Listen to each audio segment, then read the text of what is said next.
Hi, Crime Junkies. I'm your host, Ashley Flowers. And I'm Brit. And the story I have for you today is a case that haunts everyone who touches it. The kind of case that most detectives only ever see once in their career. It's become local lore around Boone County, Kentucky. Once word leaked that there could be ritualistic elements to the murder of a retired couple in their home, you can just imagine the rumors that spread. Even more so, in the void of information left by police. They have been incredibly tight with the details about this case. But today, for the first time, they're sharing some never-before-released case information with us, including the crime scene evidence that has recently led them to a man out west. And now, investigators believe that they may finally be closer than ever to solving the murder of Bill and Peggy Stephenson.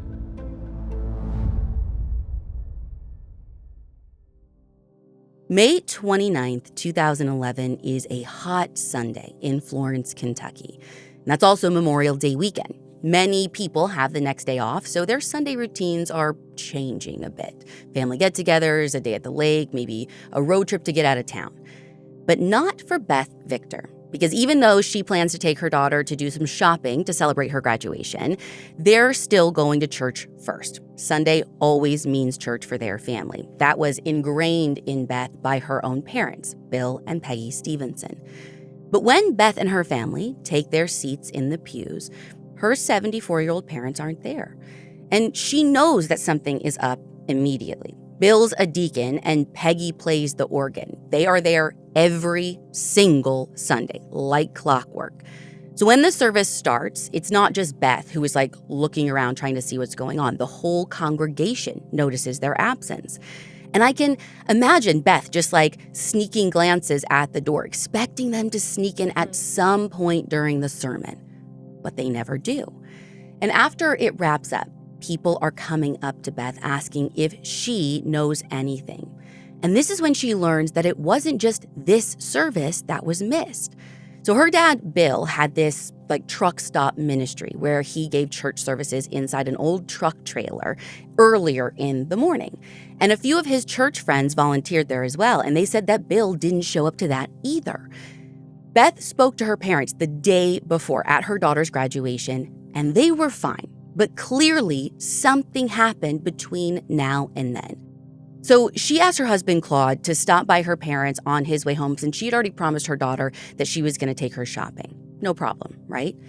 So he heads over to their condo complex. Claude lets himself into the building's main entrance and makes his way to the front door of their unit on the first floor. But when he knocks, no answer. He tries again, still nothing. So he walks around to the back of the condo building because there is a sliding glass door that opens directly from their unit to the outside. And he notices that the screen door is closed, but it looks like the glass door isn't. So he reaches for the screen, expecting it to be latched, but that just slides right open. And there are these moments when life splits into the before and the after. And that sliding screen door opened up the world of after for him and their entire family.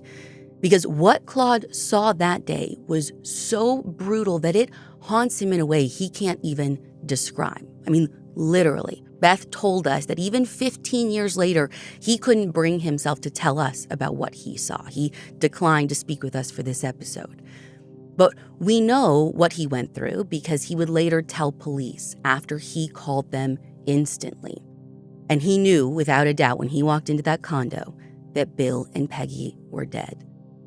It was Detective Coy Cox from the Boone County Sheriff's Office who arrived at the Stephensons' condo just before 3 p.m. that afternoon.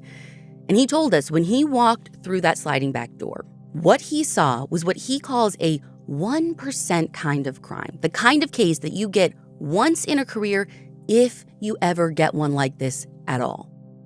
He says Bill and Peggy are in 2 separate rooms. One is right by the sliding door, and the other is in a back room of the 4-bedroom condo.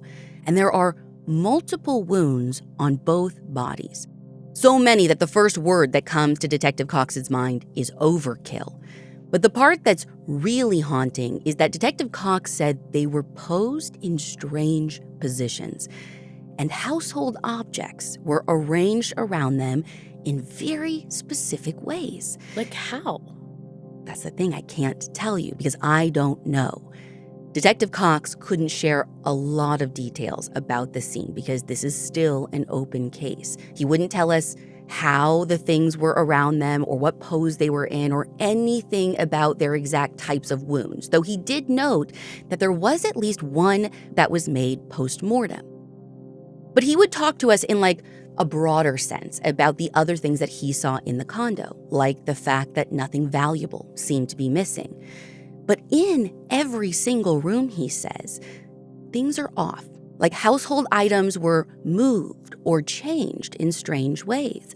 And like just as like a hypothetical, he compared it to like opening the fridge and like finding a pen among the condiments. Stuff just like isn't where it should be. Right, like in a way that stands out. Mm-hmm. He also said that some of the items had markings on them that may have been left by the killer.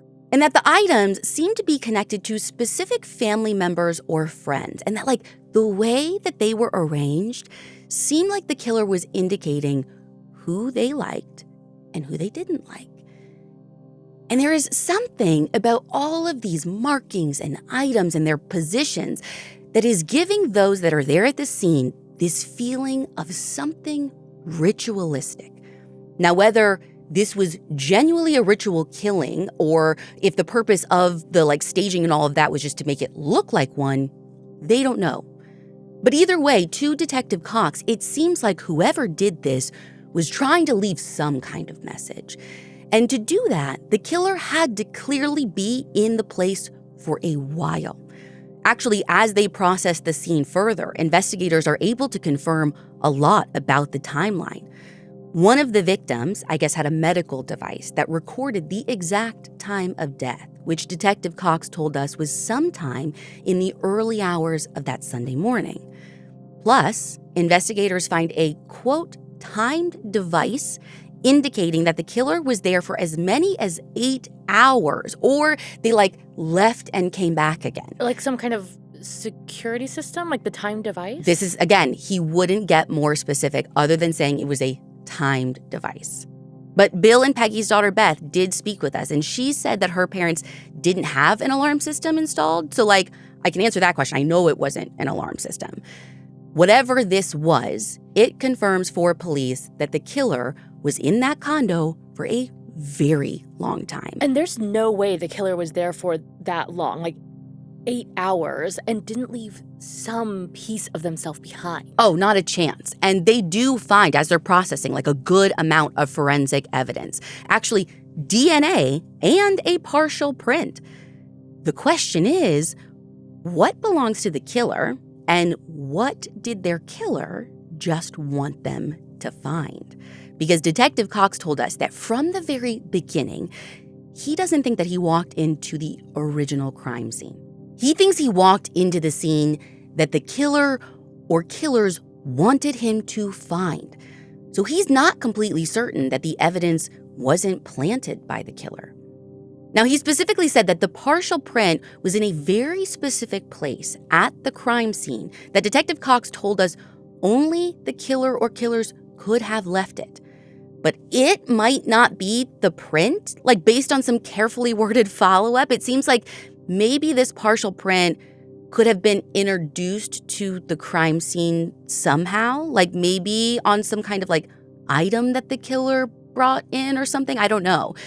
So we have evidence, and it seems like it should belong to the killer or killers, but they won't know for sure until they can match it to someone. Right. The DNA is actually good enough for CODIS, but they put it in there, no hits. Now, the partial isn't completely enough for APHIS. It's only usable for direct comparison. But Detective Cox is not about to just sit and hope this thing or the killer just comes to him, right? He makes sure that they mail out copies of that partial print to crime labs in all 50 states, and they ask them to compare it to their own databases, hoping that someone, somewhere will uncover a match now or in the future. Mm-hmm. As you can imagine, that's going to take some time. And so they had to focus on other investigative means. I'm waiting for you to bring up witnesses, because someone had to have seen this guy in the complex, at some point during all of this time, right? Not really. They canvassed the condo, like neighbors or whatever. Like one says that they heard a sound that was like a broom hitting the wall. And then another reports a car parked outside the condo around the time of the murders and says that they saw the headlights go off. But Cox says that they never found the driver. So like without the license plate, like that lead didn't go anywhere.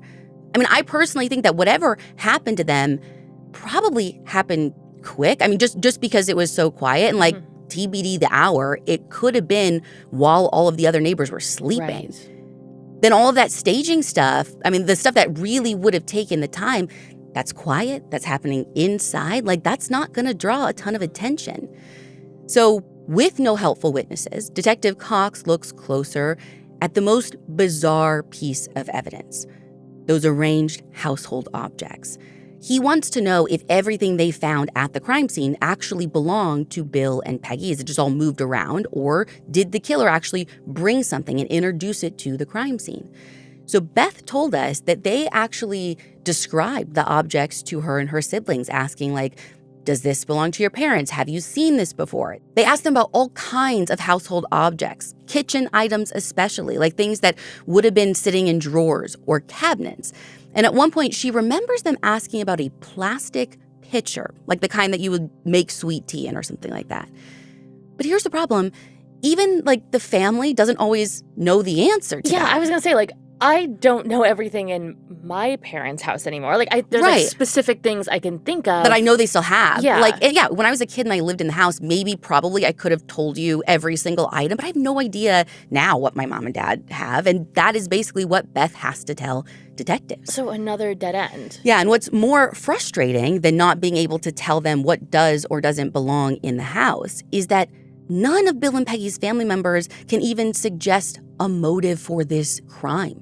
Everyone police talk to says the same thing about them. They're kind, they're generous, they're active in their church, and they help people. It's kind of as vanilla as it comes. They're high school sweethearts, married for over 50 years. Peggy was like pretty shy, mostly stayed at home. Bill was the social butterfly of the two. He's always out and about. But the two loved each other. There were no big money problems that the couple was facing, no like seedy side life that they kept from their closest friends and family. So if Bill and Peggy have no obvious enemies in their day-to-day life, Detective Cox has to look at the part of Bill's life where he constantly was interacting with strangers. And that would be at that truck stop ministry I told you about. It's where Bill spent the majority of his time. It's basically like this chapel inside a trailer, like the kind that would be hauled by a semi-truck. Apparently, it still had the wheels on it and everything, but the inside were like some pews and a piano. And on Sundays, they would open the doors and do a service for the truckers there at that local truck stop, like people who were in town. But that's the thing, the truckers themselves were not local. Right. People come and go constantly. Truckers from all over the country just making a pit stop, the day that they would be in Kentucky. And then like the next day, they would be hundreds of miles away. And that is exactly what has made tracking down their very first person of interest so difficult. Detectives have a face. They have a video, in fact, of a mystery man who seemed to be looking for Bill outside the chapel just 2 days before he and Peggy were found dead.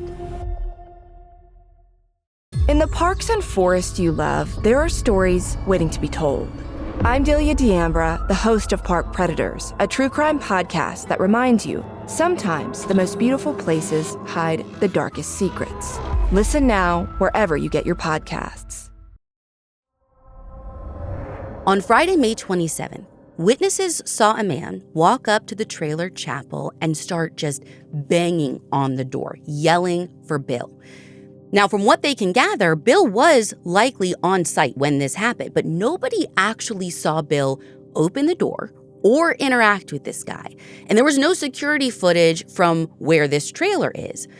But there is footage from inside the truck stop from around the same time frame. And Detective Cox finds someone on it who matches the description that witnesses gave. So no one knew this guy? No one at the truck stop. And when they show this image to Bill and Peggy's family, they don't know this guy either, which means that he is likely a trucker. Right, and now could be anywhere. Anywhere, because it took them some time to find this. Yeah. So within 24 hours of collecting this footage, even though it's later, the Boone County Sheriff's Office puts out a press release with a still image from the video saying that they're looking for this guy and he is a person of interest. And soon, the tips start pouring in from obviously all over the country. At one point, a man in Georgia even comes forward saying that he thinks that he might be the guy in the photo. But when investigators check his truck logs, there's no way that he could have been in Boone County at the time frame that they're looking for. So he's not their guy. And Detective Cox ends up traveling to 18 different states checking tips out related to this. He's stopping trucks. He is tracking people down. He is comparing names from the Chapel logbook. And to this day, that guy has still never been identified. Which it's kind of weird to me that he hasn't come forward on his own. That one guy who was could be me. I don't. Which is also kind of weird that you to think it might be you and it not be you is But also, odd. if you think it's you and you're hey, I want to make sure you know this is a dead end, coming forward right away makes sense. But I just keep thinking maybe because the one option is oh, there's something shady or whatever. But the other option is maybe the word just hasn't gotten to him. So he's likely not a local. So that's a benefit of a show like ours. Right. I know that we have some long haul trucker crime junkies. Yes. We met you on tour. I need them to start spreading the word. I'm actually going to post this guy's picture on our blog post. I'm going to put it up on social media so it's good and shareable. Yeah, and I used to work in transportation. I used to work with truckers. They are a network of resources and information. Yes. They are so intertwined and keep each other informed about things. This could be huge. Yeah, so it would be great if they could help us find this guy. Yeah. But here's the truth of it though. He might not have any relevant information about this crime even, because it being a random trucker would explain why we can't find the killer, but it explains almost nothing else. Detective Cox says that he just cannot square this idea that a random killer would leave this crime scene. The arrangement of the items, the comfort that the killer had spending time in the condo. To him, it feels personal. And there is another problem with the trucker theory.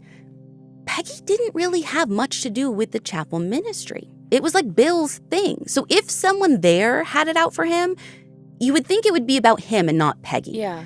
And if that was the case, Detective Cox said that there would be way less risky ways to just get Bill. I mean, the truck stop chapel itself was pretty private. There was or at least when no service was going on, right? Right. I mean, maybe the killer wouldn't have enough time to do what he wanted to do, to spend with him, though? I still just don't understand why you bring Peggy into it at all, though. I mean, I guess unless it was all about the time and you knew that she would notice if he didn't come home or whatever. But on the flip side of that, if this were a stranger who was targeting Peggy for some reason. Oh, the other way around. Other way around, I think about she's in the home all the time alone without Bill while he's out doing his mission work. So on that side, why bring Bill into it? Which is why Detective Cox keeps coming back to this idea that he thinks whoever did this wanted both Bill and Peggy dead, which brings him back to the people closest to them, family. And I know I told you that early on the family couldn't think of anyone who would want to kill them. That is true. But grasping at straws, if they had to think of somebody, they did throw out one name.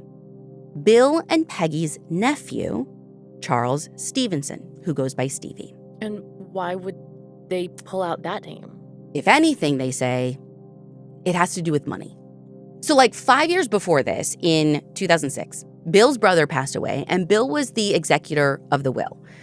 Stevie got nothing. He wasn't even named in the will. But also, it wasn't his dad that died. It was his uncle. And it wasn't a huge inheritance or anything. But again, we're just grasping here. They're maybe Stevie thought that Bill and Peggy had cut him out of some money that he felt he was owed, or money that he really needed. Because what was fact is that Bill and Peggy's kids, they have 3 including Beth, say that Stevie had some problems with money. Like he'd borrowed money from family members in the past. But in this scenario, his uncle dies, he waits 5 years, and then kills Bill and Peggy?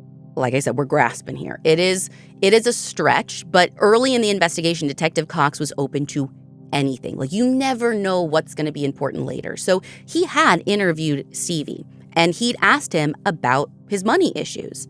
And Stevie admitted that he owed some people money, but he was insistent that he didn't kill his aunt and uncle. He was cooperative. He submitted his fingerprints and his DNA voluntarily, and when they were compared against the ones found at the crime scene, no match to either thing. But remember, Cox is not convinced that he can totally trust the forensics that they found at the scene. If there is a world where they were planted by the killer, then you can't really rule anyone out completely. So Detective Cox doesn't fully close the door on Stevie. Not that he's actively pursuing him or anything, just like if something comes up that gives him a reason to take another look at the guy, he would. And another reason does come up in April of 2012. That's when Detective Cox gets this call out of the blue from the Indiana State Police.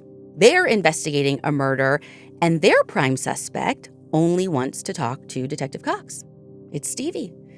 He's being looked at in connection to the killing of a 67-year-old woman named Lee Jennings. Now, Lee was found beaten to death at her house in Aurora, Indiana, which is only like half hour away from Florence, where Bill and Peggy lived. And the murder weapons were a pepper grinder and a skillet. Which are kitchen items. Indiana police are looking at Stevie because he was dating Lee and had been borrowing money from her. But this time she said no, and the next thing you know, someone kills her and steals $1,000 from her house. What's so weird is when Stevie is in custody, he will not talk about Lee, but he tells the Indiana State Police that he will talk to Cox about Bill and Peggy. Like he wants a deal? No, this isn't about a deal. And this is what is so weird to me. Like, he just said, I'm not going to talk about this thing, but I'll talk about this other thing all day. And when Cox goes to him, it seems like he gets no more information from him than he did when they first spoke. He's basically like, I had nothing to do with my aunt and uncle's murders. I'll answer any questions you have. But his answers don't, help their investigation. He has the same alibi he always did, which, by the way, was never a great one. Stevie says that he was home asleep in bed at the time that Bill and Peggy were killed.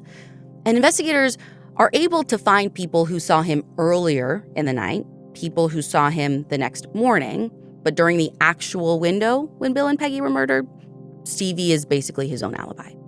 So they don't get any new info, but they do get new DNA and fingerprint samples. Not because there was anything wrong with the original 2011 sample he gave. Back then, Stevie gave a standard, 10 fingerprint thing or whatever, and investigators wanted palm prints and other parts of the hand too.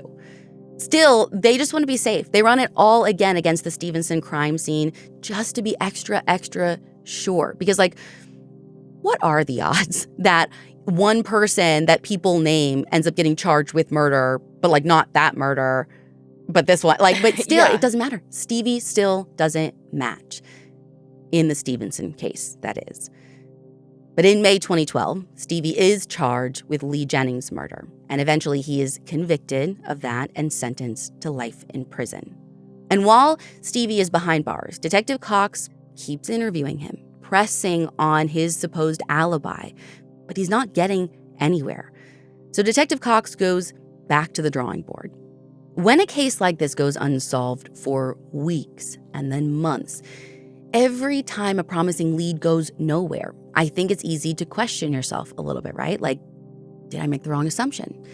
It seems like they knew their killer, but okay, maybe they didn't.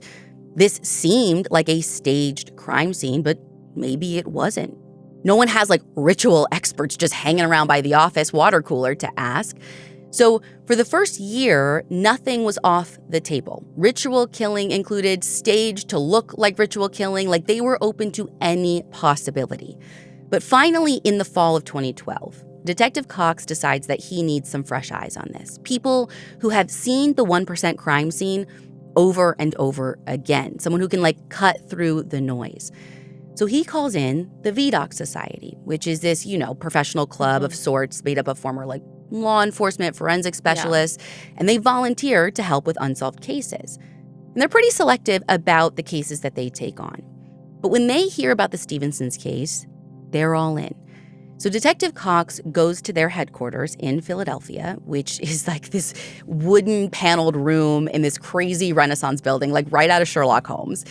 And there's about 100 people in the room who Detective Cox and his partner have to present to. And they don't just give them the glossy overview that we got. They share all of the weird and perplexing details of the crime scene. And the VDOC Society comes back with a very strong read. They say that this was not a genuine ritual killing. The ritual elements at the crime scene were probably staged. And over the years, as Detective Cox has consulted with other agencies, like the FBI's Behavioral Analysis Unit, he continues to hear the same thing. Listen, we know so little about this crime scene that I had to know what would lead an expert to even a conclusion like that. Yeah, how do we even get there? In general, right. So we talked to Dr. Dawn Perlmutter, who is a member of VDOC, who is an expert in ritual violence and symbolic crime scenes. Now, she can't say whether she actually consulted on the Stephensons case or not, but she did tell us a little bit about how she looks at any crime scene that might be ritualistic. What she's looking for mostly, she says, is consistency. Do the symbols make sense together? Do the objects match the body positioning? Does the location matter? Does the timing matter? Is there a coherent pattern? So there must not have been those elements for everyone to have come to the same conclusion. But interestingly, she did share something about what is publicly known about the Stephensons case already. She said that when you're talking about a sophisticated double homicide with a lot of positioning, arranging, time spent at the scene, that goes beyond what someone needed to commit the crime. And in her experience, that means it's usually not someone's first time. And this seems specific enough that if there were other crime scenes like these, investigators would know about it right now. That's what's it would be evident. That's what's so wild to me. Because this case, the details have been entered into VICAP. Tipsters have tried making connections over the years. To fast forward in our story a little bit, the first time I heard about the Stephensons case was after the Delphi murders. Because there were rumors about ritualistic, how the scene was set up there. Right. And so, by then, there are, certain things had come out about the Stephensons case that, again, this idea of ritualistic, the rumors are running wild.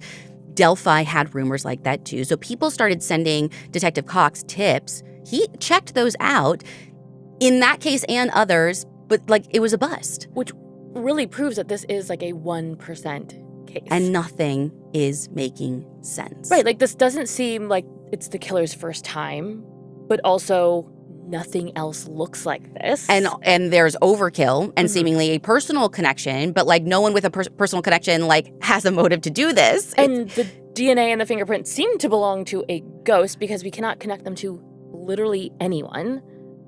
Well, not so fast. There was a ton that Detective Cox couldn't share with us to protect the investigation. Mm-hmm. But the thing he did give us was one huge scoop, a development in this case that we're breaking for the first time. They recently got a match on the partial fingerprint from their crime scene. And you are not going to believe how this happened or what has unfolded since. In June 2023, 12 years after Bill and Peggy's murder, a call comes into the Boone County Sheriff's Office. Remember those fingerprints that Detective Cox mailed out to all 50 states looking for a match?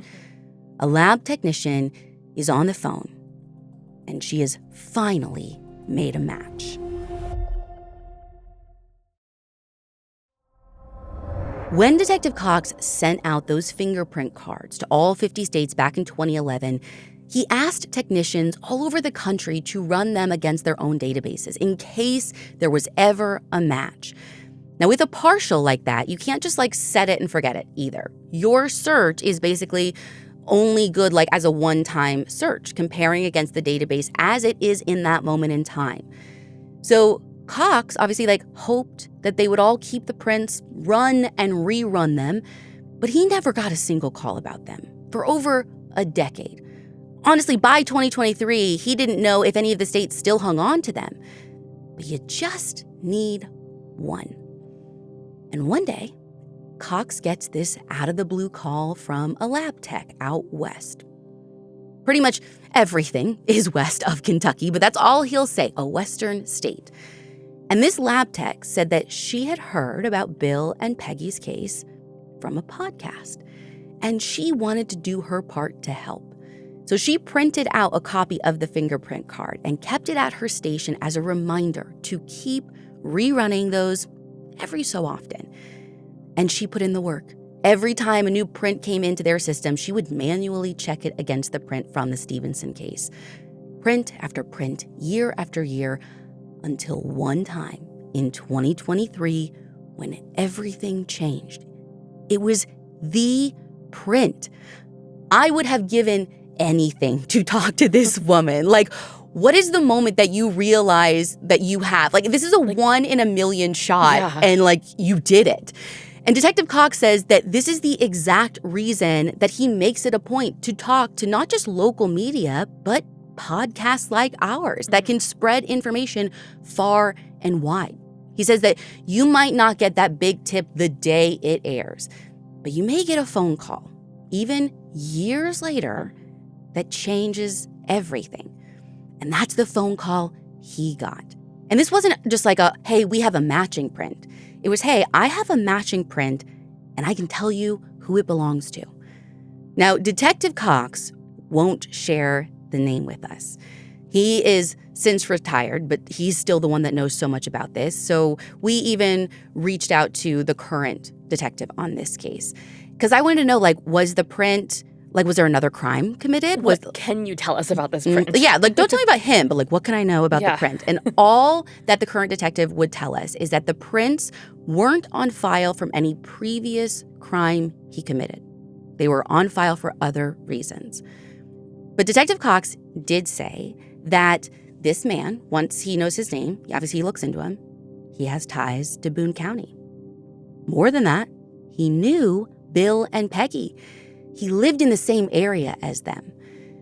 But, interestingly, he moved out of Boone County right after the murder. Now, Detective Cox doesn't sit on this. Like, within hours, he is on the phone with this guy. And he doesn't say anything about the print, just like, hey, I'm investigating this case. I've been working it like a long time. We just discovered that you might have been associated with the couple, the Stephensons from Boone County, Kentucky. And this guy admits that he knew Bill and Peggy, said that he loved them. He will do anything to help solve this case. Great. That's what Detective Cox says. He's like, great, gonna need your DNA and your prints. We're getting this from basically everybody who loved them and wants to help solve the case. And the guy says yes. He seems super cooperative, super willing to help. So they make a plan for him to go to some place where he lives at 10 a.m. the next day to get the samples that they need. But at 9:45 the next morning, 15 minutes before he's supposed to be there, he calls up Detective Cox. And Cox says that this guy's tone was totally different. He says he's not going, and if they need anything else from him, they should contact his lawyer. Which, like, a lawyer for an interview, I get. Mm-hmm. A lawyer when you just need to provide a DNA sample and this can be over and done with. Same. It's a red flag to Detective Cox, too. He told us that they've gotten DNA from like 200 different people, and only 3 of them have ever gotten an attorney. So he immediately tells the Boone County Sheriff what happened, and the sheriff tells him, like, you go out there and you get that sample. Like, would have been nice if he gave it voluntarily. Like, but they got his print, right? Like, at the scene. And I might remind you that Cox said the location of that fingerprint was inside the crime scene and in a place that only should be left by the perpetrator. So within about a day of hanging up that phone, he is boots on the ground in this mysterious western state where he goes to the local judge there and he gets a signed warrant for this guy's DNA and his prints.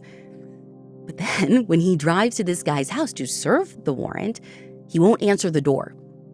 Detective Cox is pretty sure he's in there, but he won't answer the door, won't answer the phone, won't come out of the house. So he has to go back to the judge for another warrant, which lets them forcibly go in and get this guy's stuff. And they do.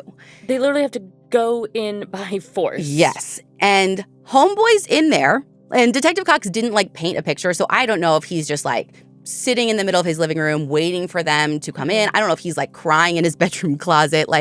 My imagination tends to run wild. But they get the samples that they need. No surprises here. The fingerprint matches 100%, and the DNA does not. What? Now, does this mean that there is another person? Is it still possible that the DNA was planted, which Cox had an early theory about? I've got an idea. How about we ask the guy whose fingerprints are at the scene? Did you put it there, or was someone with you? Or was he ever there at all? Or if he was it before, during, or after the killing? And I know that probably sounds bananas, but without knowing what or where the fingerprint was located on, or where it was, or in, or I don't know if we can say that he was there for the murders. I mean, Cox said it had to be left by the perpetrator, right? Dude, this is I feel like we went round and round and round with him, with Detective Cox. He was super careful with his words. I'll try to distill what I think the truth is here. And that is that this is a very complicated scene. So far, we have a print and we have DNA that we know do not belong to the same person. We know there are elements of staging. One of those or more of those could be staged or planted. We also know that the killer was around, maybe even, they say, left and came back sometime over an 8-hour period. Did someone else come into that scene during that time? I mean, have they asked this guy since? This is the thing. He still will not talk to them. So right now. So no longer willing to do anything to help the couple he loved so much. Exactly. I'm sorry, his print being ID'd there, the fact that he knew them, moved right after, I agree with you. What are we doing here? I agree with every crime junkie I know is screaming at the screen right now. 1,000%. This guy, whoever he is, I think there is more to him. Mm-hmm.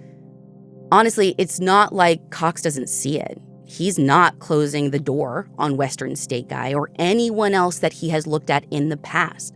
Cox says that investigators have to weigh two kinds of evidence in this case: physical and circumstantial. And because of the fingerprint and because of the circumstantial pieces, like you're saying, the connection to Boone County, the fact that he knew Bill and Peggy, the fact that he lived in the same area, the timing of when he moved, Cox says that this Western State Guy is still in play. By the way, nephew Stevie isn't off the table either, remember? And investigators have narrowed down their pool of persons of interest to about 6 people. Again, including Western State Guy. But they need to build a solid case before they can bring charges against anyone. And I do get the measured approach. Even a crap defense attorney could get someone off as long as there is unidentified DNA sitting out there at the crime scene connected in some way, right? You have to figure out who that belongs to close that door, or to figure out if it's connected, not connected. Otherwise, I know how this would go at trial. There's too many loose ends. So that is the loose end that Detective Cox is working to close up. And another exclusive piece of information he gave us is that a lab has gotten another DNA profile from a second location in the crime scene, and it matches the first profile that they already have in CODIS. So those samples are from the same person. Mm-hmm. But investigators think that they'll be able to do a lot more with this profile. I don't know if that's genealogy, phenotyping, whatever that is. But 15 years after Bill and Peggy Stephenson were murdered, what I know is that this case is not sitting on a shelf. The science is still moving. Investigators are still working it. And even though Detective Cox just retired from the Boone County Sheriff's Office, he has passed on the case to detectives who are just as dedicated as he was. And he believes that this case can and will be solved if the right person or people come forward. So Crime Junkies, that's you. If you have any information, contact the Boone County Sheriff's Office. They have a dedicated tip line for the Stephenson case. The number is 859-334-8496. You can always email us, tips@audiochuck.com. Any information is helpful, small or big. And just a reminder that investigators are still looking to identify the man from the truck stop, who, Cox did confirm for me, by the way, is not Western State guy. So get out there, share this far and wide, and let's see what our Crime Junkies can do. Crime Junkie is an Audio Chuck production. I think Chuck would approve.